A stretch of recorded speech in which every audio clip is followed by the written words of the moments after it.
राम मंदिर में चढ़ावा चोरी के मुद्दे पर सरकार को घेरने के लिए किया गया विपक्ष का एक ड्रामा आज उन्हें भारी पड़ गया।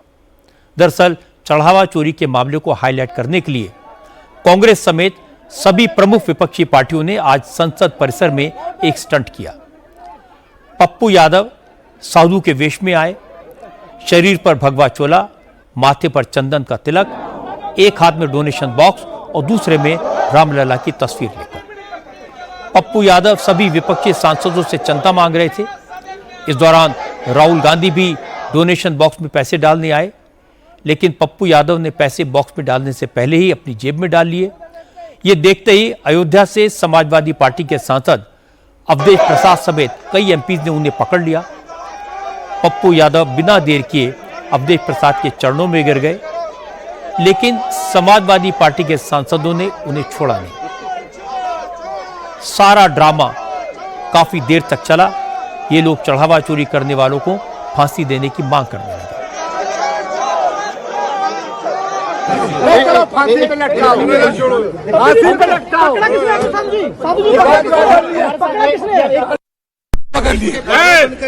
राहुल गांधी जी का चोरी दे रहे थे दान, हमको लगा कि सब चोरी कर ले। धन का गबन करके ये भाजपा वाले सर क्या उपाय है? भाग रहे हैं। उपाय क्या है?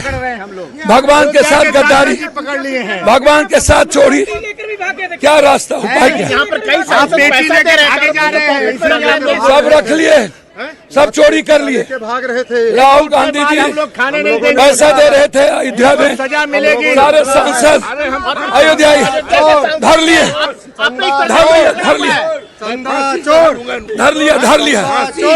धर लिया भैया, धर लिया। दे रहा है, कह रहे हैं कि चोर को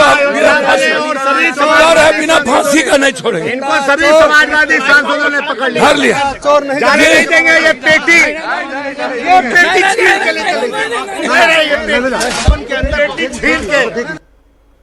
अयोध्या से समाजवादी पार्टी के सांसद अवधेश प्रसाद ने भी आरोप लगाया कि चढ़ावा चोरी के मामले में बड़ी मछलियों को बचाया जा रहा है और छोटे लोगों को गिरफ्तार करके आंखों में धूल झोंकने का काम किया जा रहा है। अवधेश प्रसाद ने कहा कि चढ़ावा चोरी करने वालों को सरकार सजा नहीं देगी तो प्रभु राम उनका हिसाब करेंगे। करोड़ों करोड़ों लोगों के आस्था का सवाल है। अयोध्या कलंकित की गई है, मर्यादा पुरुषोत्तम राम की जो मर्यादा है उसको तोड़ी गई है। अयोध्या के प्रभु श्री राम के लोगों को कलंकित किया गया है।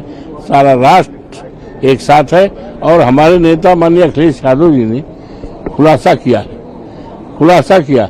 अफसोस है 1 महीना से ज्यादा हो गया, सरकार कुछ नहीं कर रही है, केवल बड़ी मछली को बचाने काम कर रही है। भले वो सरकार बचा ले, लेकिन प्रभु के दरबार में कोई बचने वाला नहीं। तुलसीदास जी ने भी कहा है, जब जब होए धर्म की हानि, बाढ़े असुर अधम अभिमानी, तब कोई न कोई शक्ति उदय होती है, इनका नाश करती है। तो शक्ति प्रभु श्री राम खुद विद्यमान है। चढ़ावा चोरी पर ड्रामा करके विपक्षी नेता बहुत खुश थे।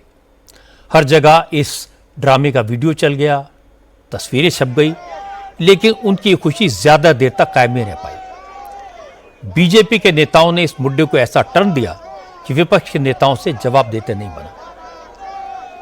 गिरिराज सिंह ने कहा कि पप्पू यादव को जानबूझकर भगवा वस्त्र पहनाए गए जिससे भगवा को बदनाम किया जा सके, साधु को शैतान साबित किया जाए। गिरिराज सिंह ने कहा कि अयोध्या में चढ़ावा चोरी में जितने भी लोग पकड़े गए हैं उनमें कोई साधु नहीं था, ट्रस्ट के कर्मचारी थे, उन्हें अरेस्ट कर लिया गया है। ऐसे में एक भगवाधारी साधु को चढ़ावा चोर दिखाकर विपक्ष सनातन का अपमान कर रहा है। गिरिराज सिंह ने कहा कि यह सब कांग्रेस के राहुल गांधी के इशारे पर हो रहा है। ये केवल सपा और पप्पू यादव और कांग्रेस ये सोची समझी रणनीति के तहत भारत के सनातन के साधु संतों को दिखाया गया चोर के रूप में। ये क्या सोची समझी रणनीति है? अपमानित करने का नहीं है तो और क्या है? यही कांग्रेस कभी कहा था कि आतंकवादी हिंदू, आज सदन के बाहर इस तरह की घटना ये देश अब इसको नहीं बर्दाश्त करेगा। अखिलेश यादव समझते हैं कि हम सनातन को अपमान करेंगे। चोरी किया कर्मचारियों ने जेल में है और आप सनातन को गाली देंगे, भगवा को गाली देंगे। विश्व हिंदू परिषद के कार्यकारी अध्यक्ष आलोक कुमार ने कहा कि राम मंदिर में चोरी के मामले की जांच एसआईटी कर रही है, सुप्रीम कोर्ट इसकी निगरानी कर रहा है। इसके बावजूद कांग्रेस ने, विपक्षी सांसदों ने जिस तरह साधुओं के बहाने सनातन पर आक्रमण करने की कोशिश की है, उसका विरोध देश का हर हिंदू करेगा। ये आक्रमण भारत की सारी साधु शक्ति पर है, क्योंकि वो साधु किसी भी एक्चुअल व्यक्ति को रिप्रेजेंट नहीं कर रहा है। ये भारत की आध्यात्मिकता पर आक्रमण है। मैं ये स्पष्ट रूप से कहूंगा कि जिन लोगों ने यह कुकृत्य किया है, उनको भारतीय संस्कृति के बारे में, भारत की परंपराओं के बारे में, भारत के श्रद्धा बिंदुओं के बारे में कुछ पता नहीं है, और या फिर वह षड्यंत्र पूर्वक इस सबका अपमान करने पर तुले हुए। इसका देश भर में विरोध होगा, सब हिंदू शक्तियां मिलकर विरोध करेंगी। साध्वी निरंजन ज्योति ने कहा, जितनी आसानी से विपक्ष ने साधु का मजाक उड़ाया, साधु या संत बनना उतना आसान नहीं है। उन्होंने कहा कि राम मंदिर पर चढ़ावा चोरी करने वालों पर एक्शन हो रहा है, आरोपी गिरफ्तार किए गए हैं।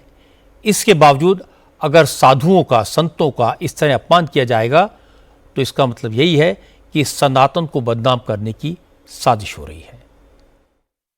राजनीति इतनी स्तर तक ना गिरे कि हमारे सनातन धर्म को बदनाम किया जाए।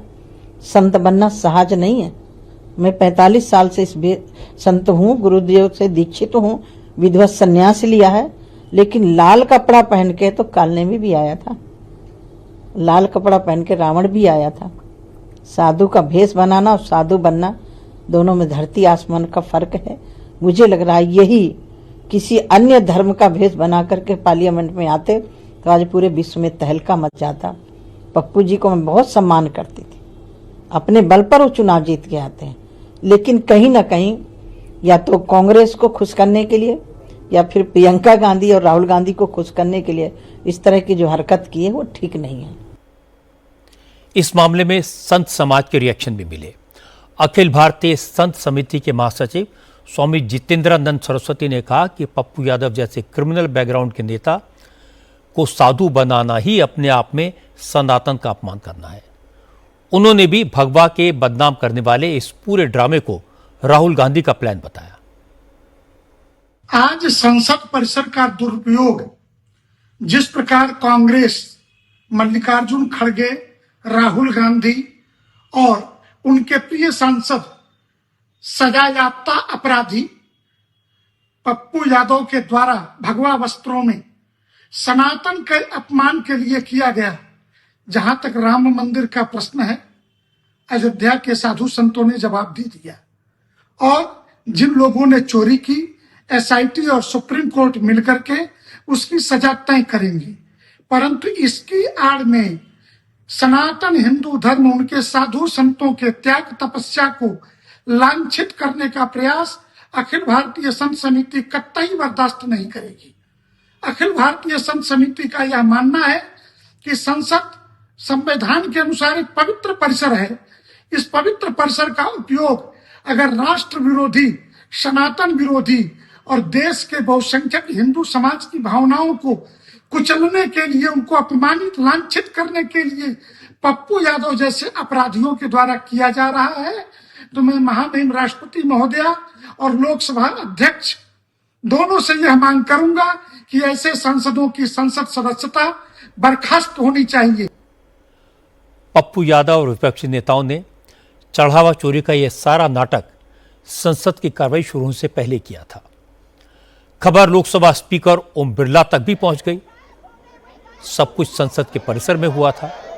तो 11 बजे जब लोकसभा की कार्रवाई शुरू हुई, ओम बिरला ने सदन में हंगामे और बाहर ड्रामे पर सख्त आपत्ति जताई। स्पीकर ने कहा वो कई बार विपक्ष से कह चुके हैं कि संसद एक पवित्र जगह है, यहां इस तरह के तमाशे नहीं चलेंगे।